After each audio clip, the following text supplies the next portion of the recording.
Malam Bahaushe ya ce yabon gwani ya zama dole, kowa yana da gwaninsa, ni ma ganawa. Wannan bawan Allah shi ke da madafun iko a yanzu na ƙaramar hukumar Dala, ma'ana shi ne ciyaman lamba ɗaya a ƙaramar hukumar Dala. Honorable Siraja Ibrahim Imam, wannan bawan Allah da kuke gani, wallahi ban taɓa ganin ɗan siyasa irinsa ba. Me yasa na ce haka? Wallahi mutum ne wanda in dai ka zauna da shi, in Allah da sai ka ƙari da wani abu da shi, fa'ida ko da guda ɗaya ce, ko ta addini ko ta rayuwa.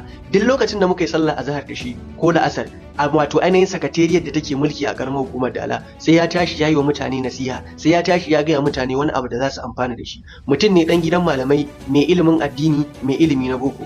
Baya ƙarya bawan Allah nan. Za ka yi magana a wani layi za ka sashi a layin masu gaskiya. Wallahi in dai ya ce ma zai ma, to wallahi zai ma. Sai dai in Allah dama ya rubuta ba zai ba. Haka na idan ya ce ba zai ba, to kawai kai haƙuri kakka wahalar da kanka dan ba zai yi ba. Saboda haka ni dai according to me daga yau na canza masa suna. Wasu sun san shi da Siraja Bais, wasu sun san shi da Siraja Imam, wasu sun san shi da ɗan Imamu. Ni dai daga yau sunan ciyaman ɗin ƙaramar hukumar Dala mai wa'azi. Duk wanda ya ga bidiyon nan nawa na yanka wa mai girma ciyaman rago, na canja masa suna na siyasa ya zama mai wa'azi.